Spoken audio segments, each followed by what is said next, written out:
Alors, si tu es l'élu, je viens avec ce message pour toi. Alors, ils cherchent ta validation. Ils cherchent ta validation. Pourquoi? Parce qu'ils savent que tout ce que tu fais, tout ce que tu dis s'accomplit. Et ils sont déjà au courant que tu es l'élu et que quand tu professes quelque chose, quand tu confesses quelque chose, quand tu fais une déclaration, ça a un impact puissant dans le spirituel. Alors, ils cherchent ta validation et tu vas le ressentir parce qu'ils vont tous graviter autour de toi. Je parle de la meute. Ils vont tous graviter autour de toi dans le but de se frotter à ta lumière. Dans le but de se frotter à ta lumière et ils vont chercher dans ton regard une sorte de validation, d'appréciation. Parce que en fait ton opinion compte maintenant. Ton opinion compte pour eux. Et quand tu dis c'est bon, alors ils se sentent valeureux, ils se sentent valorisés. Mais il y a un problème à ça, un hic à ça, c'est que ce n'est pas, ils ne te recherchent pas de manière saine. Quand ils puissent ta lumière, ce qui se passe, c'est que ils ne veulent pas t'accorder ce mérite que tu as. Ils ne veulent pas t'accorder l'importance et te montrer que tu as de la valeur parmi eux. Que tu es la pièce principale parmi eux, que tu es en fait le moteur. Donc ce qui se passe en fait c'est ça. Lorsque tu vas voir, ils vont s'approcher de toi et quand ils vont se rendre compte de comment tu brilles, ta lumière va tellement les affecter à un moment qu'ils vont te rejeter. Et il y a aussi certains à qui tu vas donner des conseils, ça va marcher. Certains à qui tu vas accorder de ton attention, ta lumière va les... Parce que quand tu accordes ton attention à quelqu'un, ta lumière le contamine. Ta lumière, en fait, il y a un transfert qui se passe lorsque tu donnes ton attention quelque part.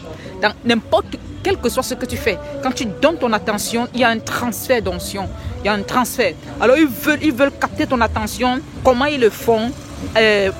En s'immisçant dans ton temps. En occupant ton temps, de l'espace dans ton temps. Donc tu vas voir quelqu'un va arriver, il ne te prévient pas, il veut rester avec toi pendant des heures. Tu vas voir quelqu'un va t'appeler, il veut causer plus longtemps, voilà. Tu vas voir, bon, tour à tour comme ça, tu vas voir, quelqu'un va vouloir, en fait, tu vas avoir une conversation avec quelqu'un, mais tu vas te rendre compte que peut-être tu veux t'arrêter au bonjour, mais tu vas te rendre compte que la personne veut tirer plus loin. La personne veut aller plus loin. Pourtant, il n'y a pas un rendez-vous, il n'y a pas... Donc, la personne veut en fait attirer ton attention. Que tu tournes ton esprit vers eux, comme ça, c'est une manière de faire un transfert. Il y a un transfert. Et certains vont l'apprécier. Certaines personnes saines, les personnes saines que le Seigneur va mettre sur ton chemin. Il y a des gens qui doivent bénéficier de ta lumière. Ce ne sont pas forcément des personnes toxiques. Donc, ces personnes-là seront reconnaissantes. Tu vas ressentir de la reconnaissance. Là, ce sont des personnes saines. Ce sont les enfants de Dieu aussi. Mais les personnes toxiques, notamment la meute, tu vas voir, il y a certains qui vont te rejeter. Tu vas subir certains rejets. Pourquoi? Parce que lorsqu'ils vont être au contact de ta lumière, ils vont se rendre compte de la valeur que tu as, ils vont se rendre compte de ta puissance, ils vont en profiter, mais d'un autre côté, ils vont te rejeter. Tu vas commencer à vivre un rejet de leur part. Pourquoi? Parce que, voilà, il y a aussi de la jalousie, de l'envie, parce que les personnes toxiques sont généralement très envieuses, très jalouses, elles ne se contentent pas de ce qu'elles ont. Donc, c'est un peu ça. Tu vas commencer à subir une forme de rejet. Et pendant que tu subis ce rejet, tu vas remarquer quelque chose sur ces personnes toxiques-là. C'est que ce que tu vas remarquer, c'est que cette personne-là va commencer à te mimer. Donc, il va se dire que parce que toi, tu fais ceci et que tu brilles et que tu as de la puissance en toi, que c'est donc la résultante de ce que tu fais là. Et ils vont commencer à t'imiter. Tu vas voir quelqu'un va commencer à s'habiller pratiquement de la même manière que toi. C'est terrible. Donc, la personne va commencer à faire peut-être copier ta manière de te coiffer, ta manière de t'habiller, ta manière de parler, ta démarche. Et la personne va se dire que c'est en ça que réside ta lumière. Non, mais c'est pas en ça que réside ta lumière. C'est pas en ça. Donc, Et dans le courant donc des choses, la personne va de plus en plus t'imiter, la personne va de plus en plus te copier. Et pendant qu'il te copie, il se dit que les résultats seront pareils qu'avec les tiens. La frustration vient du fait que le rejet et la frustration envers toi. Le rejet envers toi et la frustration vient du fait qu'ils se rendent compte au bout du chemin qu'il n'y a pas les mêmes résultats et qu'ils ne brillent pas comme toi. D'où la haine, d'où le rejet, d'où le commérage, d'où les sabotages. Tu comprends un peu? Donc, c'est un peu ça. C'est un peu ça. Donc, ils ne veulent pas t'accorder le mérite, même quand tu fais quelque chose et qui a un impact dans leur vie, qui a un impact tellement bien dans leur vie, ils ne vont pas t'accorder ce mérite. Ils vont préférer entrer dans le déni, ils ne vont pas t'accorder ce mérite. Parce qu'ils ne veulent pas en fait te montrer que voilà, tu es cette pièce essentielle dans leur vie. Tu es cette pièce essentielle. Alors, ils vont commencer à te rejeter, tout simplement. Tout simplement. Donc, c'est ce que je voulais partager avec toi. C'est ce que je voulais partager avec toi. Ils cherchent ta validation. Ils cherchent dans ton regard qu'ils ont voilà, ton attention. Ils cherchent que tu les acceptes. Ce n'est plus toi en fait. Ce qui se passe maintenant, c'est que, désolé pour le bruit, ce qui se passe maintenant, c'est que ce n'est plus toi qui cherches la validation. Ce n'est plus toi qui cherches à être accepté. Ce n'est plus toi. Pourquoi ce n'est plus toi? Parce que, eh bien, le pouvoir a changé de camp. Ça a changé de camp. Ça a changé de camp. Une seule parole de toi a des répercussions énormes dans le règne spirituel. Et ils le savent. Que s'ils sont validés, que s'ils sont acceptés par toi, ils bénéficient en fait d'une certaine grâce. Et c'est ce qui se passe. Ils bénéficient d'une certaine faveur. Et cette faveur coule directement de ton onction, de ta lumière. Est-ce que tu m'entends? Donc, c'est ce que je voulais partager avec toi. Ils cherchent ta validation. Ils veulent que tu les choisisses. Ils veulent ressentir que tu les choisis, que tu les as choisis. Que tu les as choisis. Mais les choses ne peuvent pas se passer comme ça. Parce qu'ils ne t'ont pas choisi, toi. Ils n'ont pas choisi tes enfants. Le Seigneur t'a déconnecté de... La Bible dit qu'il nous a déconnecté de l'olivier sauvage pour nous hanter à l'olivier franc, qui est Christ.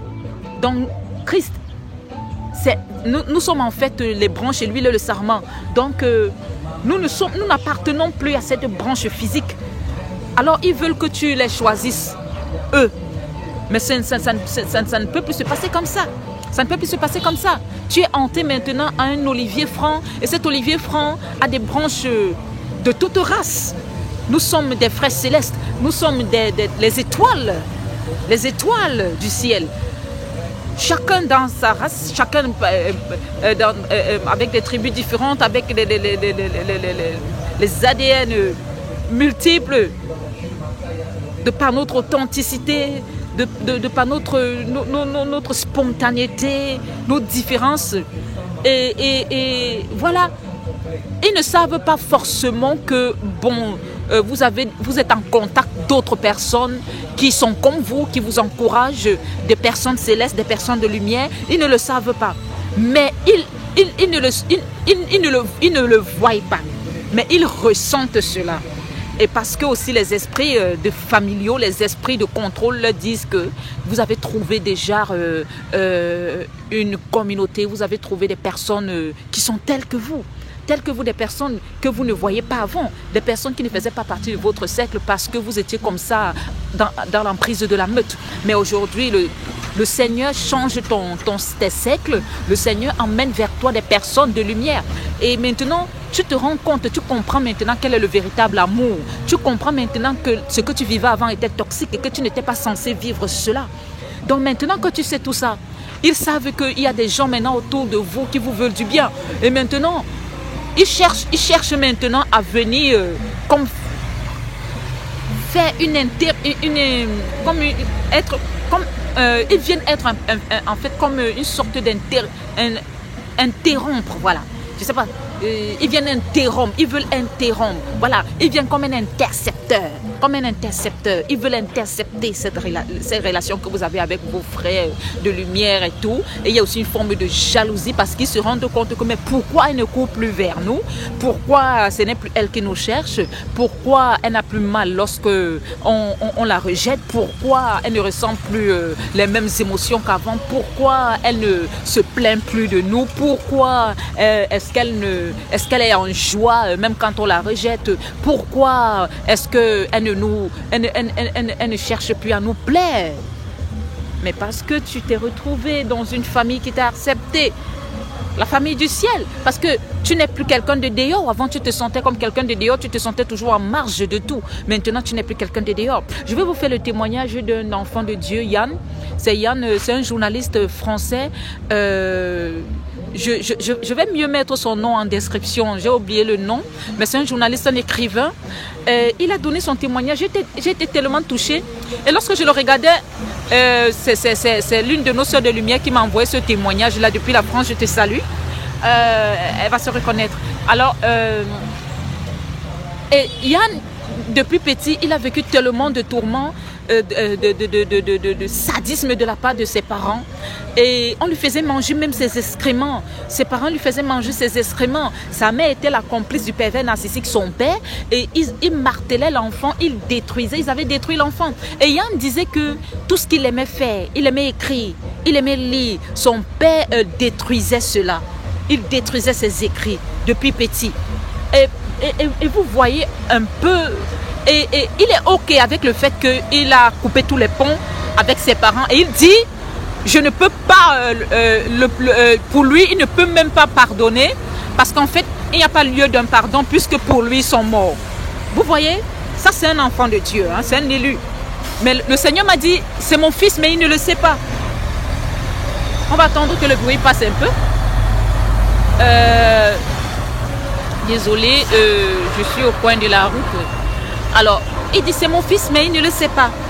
Vous voyez cet enfant de Dieu, il a vécu toutes ces relations et il a eu tellement de difficultés à avoir une relation à avoir des relations intimes avec des femmes, des relations à longue durée.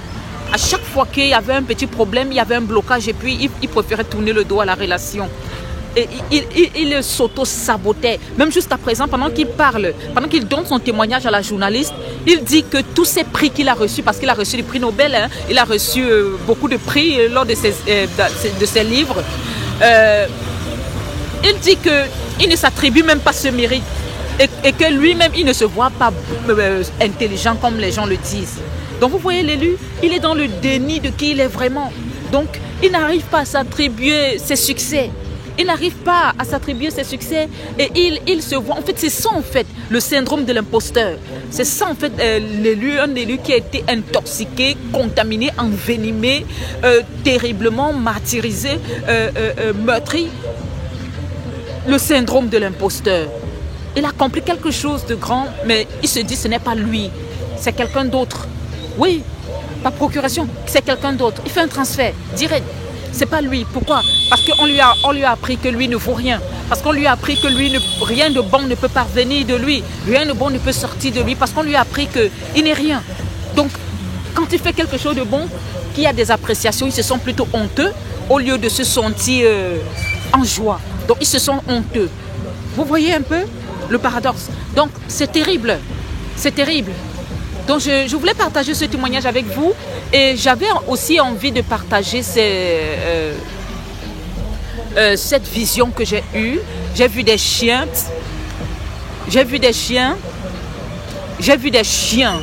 Le monde spirituel a relâché des chiens.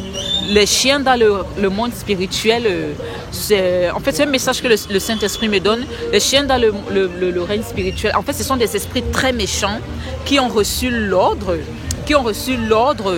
d'attaquer les vies. Donc ça veut dire qu'il y a un esprit qui rôde en cette saison. Et pourquoi quand il rôde, ça veut dire que tu es déjà aux portes de Canaan, tu es déjà aux portes de tes bénédictions et il y a quelque chose que le Seigneur veut apporter dans ta vie. Donc vous allez prier contre ces esprits méchants sous l'apparence des chiens. Et l'ordre qu'ils ont reçu, l'ordre qu'ils ont reçu, c'est la mort. C'est de donner la mort. Oui, c'est de donner la mort. En fait, c'est de te faire périr. Donc, c'est l'ordre qu'ils ont reçu. Parce que tu les as échappés depuis le désert. Ils se disent qu'ils peuvent, provoquer par ces esprits méchants ta mort. Donc, vous allez prier contre ça cette saison-ci, parce que le Seigneur me montre des esprits qui rôdent. Des esprits qui rôdent. Et je parlais avec un élu dernièrement, et le Seigneur m'a montré ça, qu'il y a des esprits qui rôdent autour de sa maison, et pour les piller, pour l'espionner, et voilà. C'est comme ça que quand ils ont des informations assez importantes, ils vont vous attaquer. Donc, il faut prier contre les chiens. Et le Seigneur m'a montré comment la personne qui voyait ces chiens-là a fermé la porte. Donc vous allez dire, je ferme la porte aux chiens. Vous allez les fermer la porte. La capacité de fermer la porte, c'est la capacité de pouvoir trouver la protection divine, mais c'est aussi la capacité de pouvoir dérouter l'ennemi. Est-ce que vous m'entendez? Donc c'est un peu ça. C'est ce que je voulais partager avec vous aujourd'hui. Que le Seigneur vous bénisse et voilà. À très bientôt.